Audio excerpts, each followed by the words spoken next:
The photo that shouldn't have developed a true horror story. The fire was a dying sun in a sea of endless black, its embers spitting faint orange light onto the intent faces of the 5 teenagers circled around it. The air in the clearing was cold and still, heavy with the scent of pine and damp earth. Crickets chirped their nightly chorus, but they seemed hushed, respectful of the silence that had fallen over the group. A girl named Anya pulled a frayed, olive-green jacket tighter around herself and reached into her backpack. She pulled out a small object, holding it up so the firelight caught its surface. It was a Polaroid camera, vintage, with a bulky body and a large, black flash bulb. The white plastic was yellowed with age. "This story," Anya began, her voice a low, steady murmur that seemed to be absorbed by the surrounding darkness, "is called The Tale of the Smiling Face. It's not about a ghost you see. It's about a moment. A single, captured moment that should never have been developed. This story is about my cousin, Jake. Jake was a realist. He believed in what he could see, what he could touch, what he could prove. So when his friends decided to break into the old Silver Pine summer camp on the last weekend before it was to be demolished, he was the one who brought the camera. For evidence, he'd said with a smirk. Proof that the only thing haunted in there is the plumbing. The camp had been closed for 20 years, after a tragedy that the town still spoke about in hushed tones. A young camper, a boy named Sammy, had vanished during a game of hide-and-seek one afternoon. He was never found. The camp shut down soon after, the woods around it deemed unlucky. Jake and his friends, Maya and Leo, arrived as the sun was dipping below the trees, casting long, skeletal shadows across the overgrown soccer field. The cabins were dilapidated, their windows boarded up or smashed, their doors hanging open like slack jaws. The place was a cemetery of childhood joy, and even Jake felt a chill that had nothing to do with the evening air. "Creepy," Maya whispered, her flashlight beam dancing nervously over the sign that read, "Welcome to Silver Pines." The "welcome" was faded, and the "pines" was scratched out, leaving something that looked ominously like silver panes.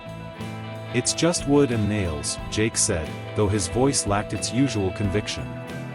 He raised the Polaroid camera and snapped a picture of the sign. The camera whirred and ejected the blank photo. He shook it and shoved it into his pocket to develop. "See? Nothing happened." They explored the main lodge first. The air inside was thick with the smell of mildew and rot. Tables were overturned, and a large, moth-eaten stuffed bear stood in one corner, one glass eye missing, giving it a grotesque, winking expression. In the camp director's office, they found drawers pulled out and files scattered everywhere. And sitting alone on the dusty desk, as if waiting for them, was another Polaroid camera, an exact twin of Jake's. "Weird," Leo said, picking it up. "Same model. Must have been a popular brand back then." He aimed it at Jake and pretended to take a picture. "Say, eternal camping." Jake rolled his eyes, but as Leo pantomimed pressing the shutter, the camera in Jake's hands suddenly felt ice cold. He looked down at the photo in his pocket. It had developed. It showed the welcome sign, but now, in the grimy window of the camp office behind it, was the faint, blurred shape of a face. A small face, with wide, dark eyes. Jake shoved the photo deeper into his pocket, saying nothing. This was the first scary scene, the discovery of the twin camera, the inexplicable chill, and that first, ambiguous photo, a hint of something wrong that could still be dismissed as a trick of the light, a flaw in the old film. As full darkness fell, the atmosphere changed. The silence became absolute, as if the woods themselves were holding their breath. The friends' flashlights seemed weaker, their beams barely piercing the oppressive gloom. They decided to check out the cabins. Cabin 7, according to local legend, was where the missing boy, Sammy, had stayed. The door creaked open on rusted hinges. Inside, 8 small beds lined the walls, their mattresses stained and rotting. Dust motes danced in the beams of their lights. On one wall, childish drawings were still pinned up, faded and curled at the edges. Most were of trees and smiling suns. But one, drawn with a shaky red crayon, showed a stick figure hiding behind a tree, and another, larger figure with a huge, exaggerated smile that took up half its face, peering around the trunk. The caption underneath, in messy scrawl, read, "He always finds me." "Okay, that's seriously creepy," Maya said, her voice trembling. Jake, trying to regain control, raised his camera. "Let's get a picture of this masterpiece." He aimed at the drawing and pressed the shutter. The flash exploded, blinding them for a second in the small, dark cabin. The camera whirred and spat out the photo. Jake shook it. The image developed. It showed the drawing, clear as day. But in the bottom corner of the photo, in the shadows under the bed, were two small, pale feet. As if someone was hiding there, just out of sight. A cold dread, sharp and immediate, shot down Jake's spine. He dropped the photo. Leo snatched it up, looked at it, and his face went pale. "What is that?" "Jake, what is that?" "It's nothing." Jake insisted, his voice too loud, too sharp. "It's a shadow. It's the damn old film." But he couldn't look away from the photo. The feet were so real, so. The second terrifying scene happened moments later. They heard a sound from outside the cabin.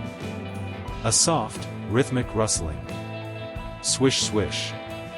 Swish swish. It sounded like someone dragging a branch through the dry pine needles. Then, a giggle. High-pitched, childish, and utterly devoid of warmth. It came from right outside the door. "Hello?" Maya called out, her voice a thin wire of fear. The giggling stopped. The rustling stopped. Then, a new sound. A soft, sing-song whisper that seemed to come from all around them, from the very walls of the cabin. "I see you." They froze. The air grew frigid. Jake's breath misted in front of his face. The whisper came again, closer this time, right next to Jake's ear. "Let's play a game." They ran. They burst out of the cabin and sprinted blindly into the woods, not caring about the branches that whipped at their faces and tore their clothes. They didn't stop until they were back at the main lodge, gasping for breath, their hearts hammering against their ribs. They were lost. The path was gone. In their panic, they had run deeper into the camp, not out. That's when they saw the light. A faint, golden flicker coming from the window of the arts and crafts cabin. It looked like candlelight. Hope, foolish and desperate, flared in their chests. Maybe it was a security guard? Another explorer? Cautiously, they approached. The door was slightly ajar. Leo pushed it open. The inside was warm and smelled of wax and burnt sugar. The room was set up for a party. Paper streamers hung from the ceiling. A small table was covered with a checkered cloth, on which sat a half-eaten birthday cake, its icing crawling with ants. And sitting in a circle of small wooden chairs were figures. Silhouettes of children, motionless. They were dressed in old-fashioned clothes, 70s-style shorts and t-shirts. Their faces were in shadow. And in the center of the room, on a stool, sat the thing. It was the shape of a man, but wrong. Its limbs were too long, its body too thin. It was wearing a faded camp counselor shirt. Its face was a mask. A grotesque, plastic mask of a smiling man, with rosy cheeks and wide, unblinking eyes. The smile was a huge, painted-on rictus grin that stretched from ear to ear. In its lap, it held the other Polaroid camera. The third and most terrifying scene was this, the full appearance of the entity. The smiling man. It didn't move. It just sat there, its hollow eyes fixed on them. The silence was worse than any sound. Then, its head tilted, slowly, mechanically, with a faint plastic creak. The giant smile seemed to grow wider, impossibly wide. It raised the camera in its gloved hands, pointed it at them.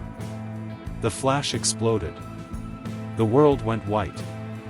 For a split second, Jake saw nothing but the afterimage of that horrible smiling face burned onto his retinas. When his vision cleared, the cabin was dark. The candles were out. The party was gone. The smiling man was gone. The other children were gone. He was alone. Maya and Leo were gone. Maya? Leo? He screamed, his voice cracking with terror. He stumbled back outside into the cold night. The woods were silent. Empty. He fumbled for his own camera, his hands shaking so badly he could barely hold it. He had to get a picture, he had to have evidence, he had to. A Polaroid photo landed at his feet. It must have been ejected from the smiling man's camera after the flash. It was still developing. Jake watched, paralyzed, as the image slowly faded into view. It was a picture of him, Maya, and Leo, taken just moments before outside the arts and crafts cabin. Their faces were frozen in expressions of hope and relief as they looked toward the warm light inside. But standing behind them, one long, thin hand resting on each of their shoulders, was the smiling man. Its painted face was pressed between theirs, its grotesque grin the focal point of the photo. And in the background, faintly, between the trees, were other figures. Small, shadowy shapes of children, watching. Waiting. Jake ran. He didn't look back. He ran through the woods until he found the road, and he didn't stop running until a passing motorist picked him up, a hysterical, babbling teenager covered in scratches and pine needles. The police searched Silver Pines for days. They found nothing. No sign of Maya or Leo. No arts and crafts cabin with a party setup. No smiling man. The only thing they found was Jake's Polaroid camera, lying in the dirt near the welcome sign. Inside it was one last photo. The one he had taken of the childish drawing in cabin 7. The one with the small feet under the bed. Anya lowered the camera she'd been holding. The fire was now just glowing embers. The story was told. The members of the storytelling circle sat in stunned, horrified silence. Jake never recovered, Anya said, her voice flat. He lives in a facility now. He doesn't speak. He just stares. The doctors say it's trauma. That he created a story to cope with the disappearance of his friends. She held up the Polaroid camera. This was delivered to my house a week ago. No return address. Just this, wrapped in brown paper. She turned the camera over. In the fire's dying light, they could all see it clearly. The plastic was now a fresh, bright white. The lens was clean. It looked brand new. There was one photo inside, Anya whispered. She held it up. It was a picture of their storytelling circle, taken from the darkness of the woods, just beyond the firelight.